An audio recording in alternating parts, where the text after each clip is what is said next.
Assalamualaikum warahmatullahi wabarakatuh. Izin memperkenalkan diri, nama saya Ahmad Mikael Arifin dengan NIM 120211066 dari kelas Mekanika Tanah 1 RB dengan dosen pengampu Bapak Syahidus Syuhada.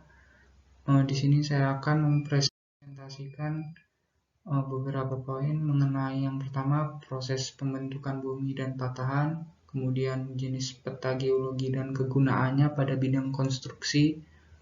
3. Proses terbentuknya batuan, jenis batuan dan mineral yang terkandung di dalamnya.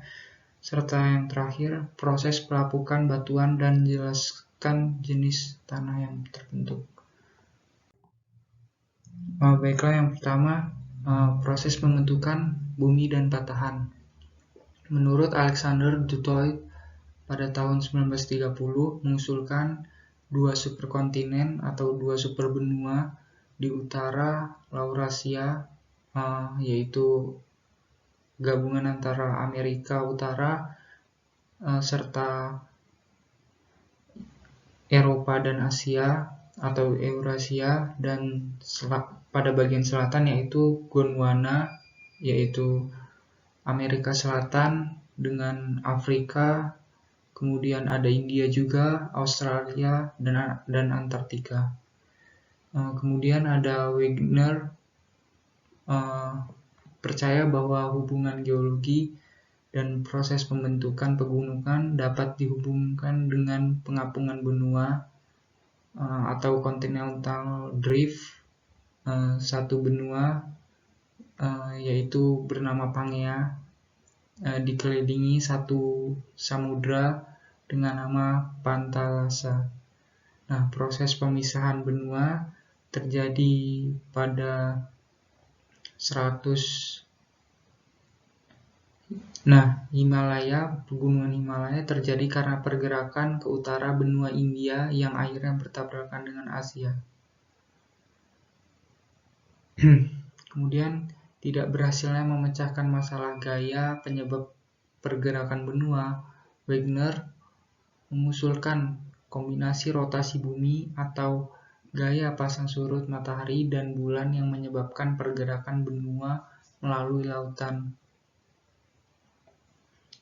Jadi pada di sini masih hipotesisnya Wegener. Nah, kemudian ada Harold Jeffrey, ahli fisika dari Inggris, membuktikan bahwa gaya pasang surut terlalu kecil untuk bisa menggerakkan benua. Setelah ini, teori ini dilupakan oleh ahli ilmu kebumian sampai pada tahun 1950 setelah penelitian sifat kemagnetan batuan berkembang. Nah, dalam sini teori tektonik lempeng dihasilkan dari usaha banyak ahli ilmu kebumian selama puluhan tahun. Nah, bukti yang sangat penting untuk teori ini datang dari aplikasi teknologi dalam mempelajari teknologi geologi lantai samudra, gempa bumi, dan kemagnetan batuan. Nah, konsep utamanya seperti yang sudah dicetuskan oleh Wegener tadi, yaitu pengapungan benua atau continental drift, kemudian pemekaran benua atau sea floor spreading, dan patahan transform. Nah, untuk patahan sendiri, patahan itu biasa disebut dengan fault, yaitu hasil bentuk muka bumi karena pengaruh tekanan secara horizontal dan vertikal pada gerak bumi yang sifatnya keras, sehingga menyebabkan keretakan dan menimbulkan patahan. Nah, bisa dilihat di sini patahnya memiliki dua bagian, yaitu graben dan horst. Nah, untuk graben sendiri itu yang mengarah ke bawah. Nah, sedangkan horst itu yang lebih tinggi atau ke atas secara vertikal. Untuk jenis-jenis peta geologi dan kegunaannya pada bidang konstruksi.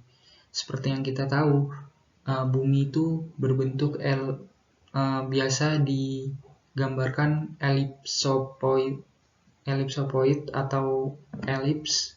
Jadi pada bagian khatulistiwanya itu memipih. Kenapa bisa memipih? Karena ada tekanan dari kedua kutubnya sehingga memipih dan membuat bagian khatulistiwa itu jaraknya lebih jauh dari inti bumi ketimbang bagian lainnya. Nah, dari sini peta geologi juga diperlukan, terutama untuk bidang konstruksi.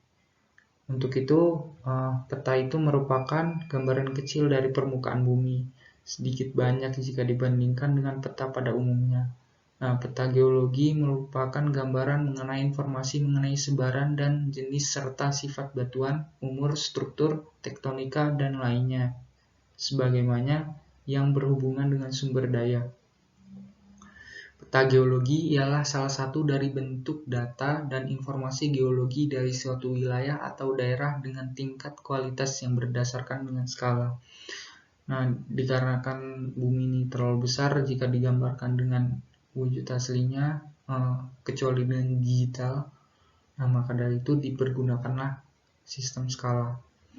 Nah, peta geologi biasanya ditampilkan berupa gambar dengan warna, simbol, dan beberapa corak atau gabungan dari ketiganya. Untuk menggambarkan kondisi geologi tersebut harus menggunakan beberapa aturan teknis seperti batas-batas satuan batuan ataupun struktur yang berupa garis dan juga penyebaran harus mengikuti bentuk tubuh batuan beku. Untuk batuan beku nanti akan di slide selanjutnya. Untuk perbedaan jenis yang terdapat pada batuan diberikan tanda atau warna, sedangkan untuk batuan sedimen tergantung dari hasil jurus atau strike dan kemiringan atau dip. Nah, untuk jenis-jenis dari peta geologi sendiri itu peta geologi yang pertama yang harus kita ini yaitu peta geologi identik dengan peta topografi. Nah, namun peta geologi memiliki beberapa simbol yang lebih banyak jumlahnya, terbagi menjadi beberapa macam. Di sini saya akan menjelaskan berjumlah 7. Yang pertama yaitu peta geologi permukaan atau surface geological map. Nah, peta geologi ini merupakan peta yang memberikan informasi-informasi geologis secara langsung terletak di bawah permukaan. Skala geologi permukaan bervariasi yaitu antara 1:50.000 hingga lebih dari skala tersebut. Nah, peta ini bermanfaat untuk menentukan lokasi bahan bangunan, drainase pencarian, sumber air, dan juga pembuatan jalan. Nah, untuk yang kedua yaitu ada peta singkapan atau outcrop map, yaitu merupakan peta yang umumnya berskala besar dan juga mencantumkan lokasi ditemukannya batuan padat. Peta ini memberi informasi yang berasal dari pemboran serta sifat batuan dan kondisi strukturalnya. Peta singkapan berguna untuk menentukan lokasi ditemukannya batuan tertentu. Nah, yang ketiga itu ada peta ikhtisar geologis, yaitu peta yang memberikan informasi langsung mengenai formasi-formasi yang tersingkap atau ekstrapolasi terhadap beberapa formasi yang masih tertutup dengan lapisan endapan Holosen.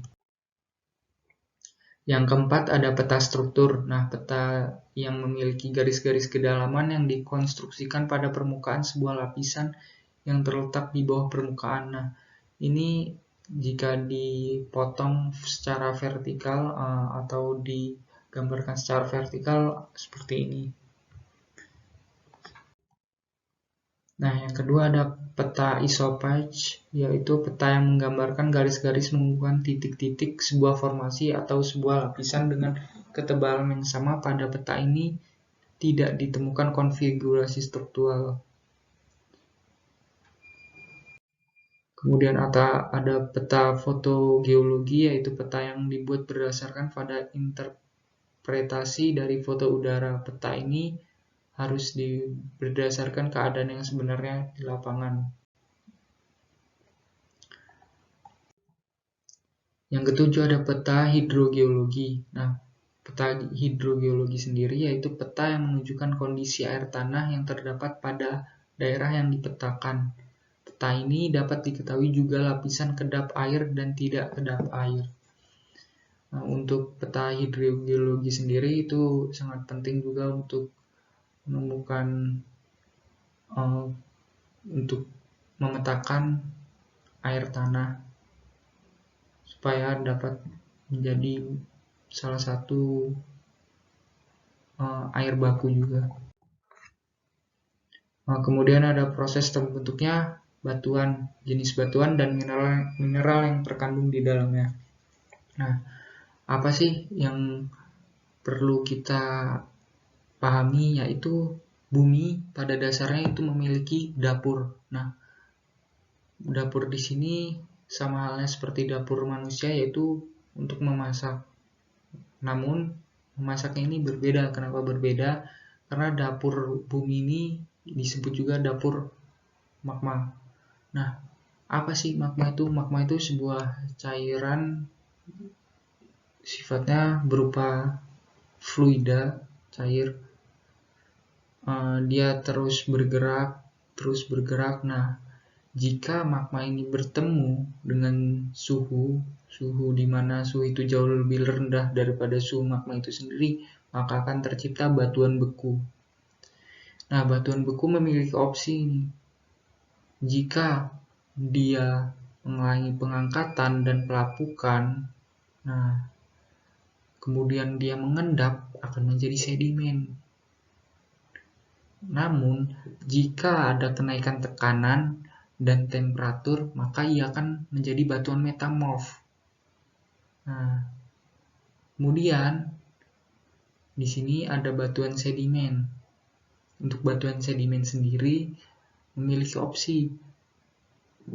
Jika dia akan melakukan terjadi yang namanya proses pembatuan, dia akan menjadi batuan sedimen. Nah, batuan sedimen sendiri akan mengalami dua opsi lagi, yaitu opsi kenaikan tekanan, dan jika ini terjadi akan terjadi batuan metamorf. Sedangkan jika pengangkatan dan pelapukan, akan menjadi batuan sedimen ini akan melapuk dan kemudian menjadi sedimen kembali. Dan terus daur itu akan berputar dan menjadi sebuah siklus yang tidak terputus. Kecuali ditemukan manusia kemudian diolahnya. Nah, ada proses terbentuknya batuan, jenis batuan dan mineral yang terkandung di dalamnya. Selanjutnya yaitu ada batuan beku. Nah, di sini ada 4 contoh, yaitu riolit, granit, andesit, dan basalt. Nah, jenis batuan beku berdasarkan kandungan silikat dan kuarsa. Nah, di sini ada batuan beku asam atau granitis. Mineral yang terkandung di dalamnya yaitu silikon dioksida tinggi, sedangkan mineral magnesium oksidanya rendah. Nah, MgO-nya rendah. Nah, batuan beku intermediate andesit. Yang kedua ada batuan beku intermediate andesit. Nah, mineral di sini yaitu silikon dioksida. Nah, kemudian dan MgO-nya relatif seimbang. Yang ketiga ada batuan beku basa atau basaltis, yaitu mineral silikon dioksidanya rendah, sedangkan mineral MgO-nya tinggi.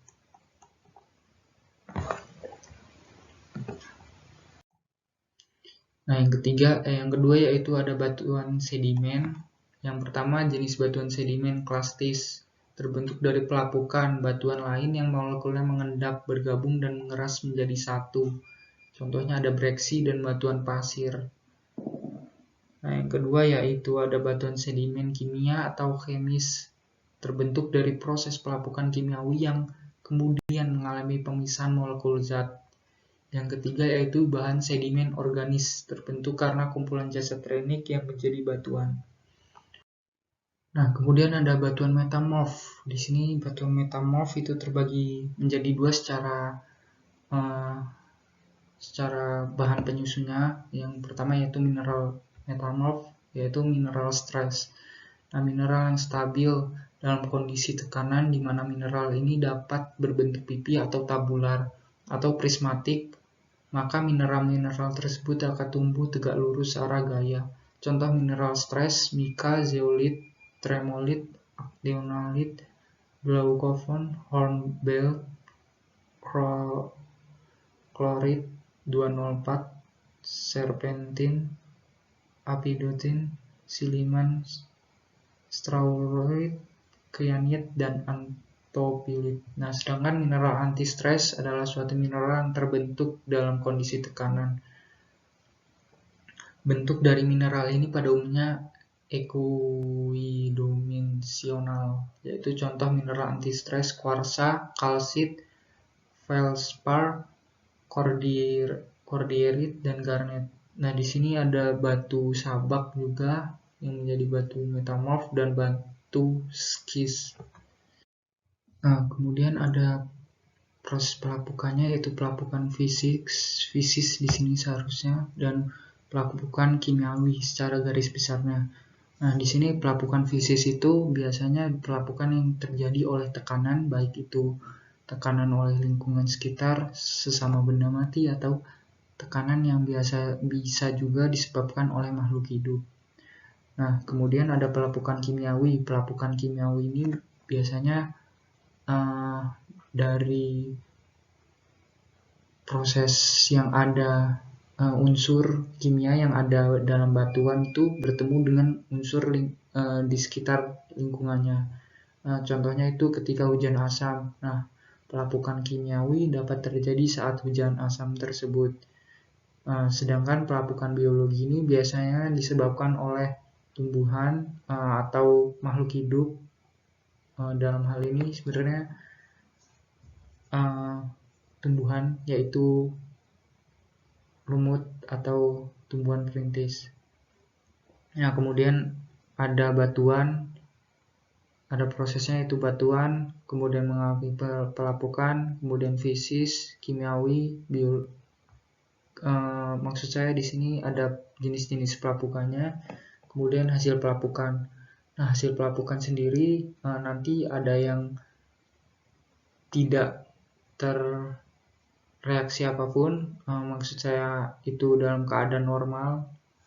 Nah, namun jika beberapa unsur-unsur pelapukan nanti bertemu dengan kondisi yang ada di sini seperti aliran atau air mengalir, kemudian mengendap dalam danau, kemudian dalam gletser ataupun deposisi pembentukan samudra, deposisi angin misalnya lus, dan gravitasi batuan runtuh dan tanah longsor, maka akan menjadi tanah-tanah berikut.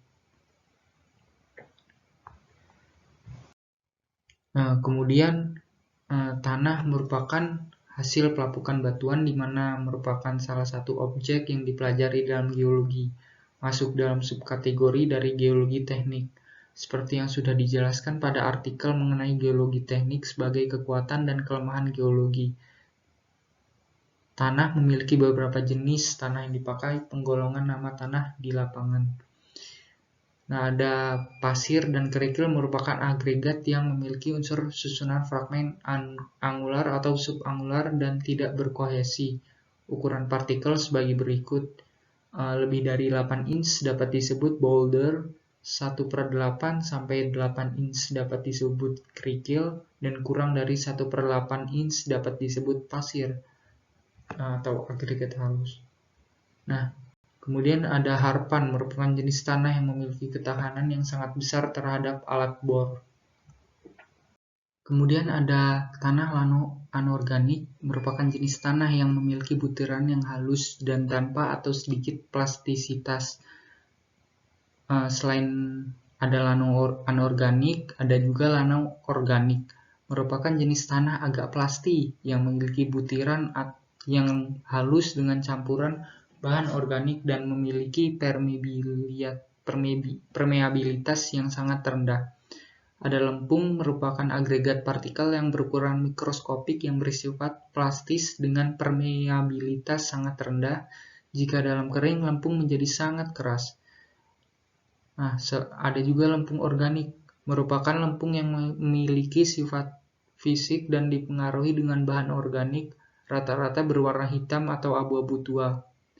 Dan yang terakhir ada gambut atau dapat disebut peat, merupakan agregat yang agak berserat dan berasal dari tumbuh-tumbuhan. Sekian presentasi yang telah saya paparkan. Kurang lebihnya saya mohon maaf.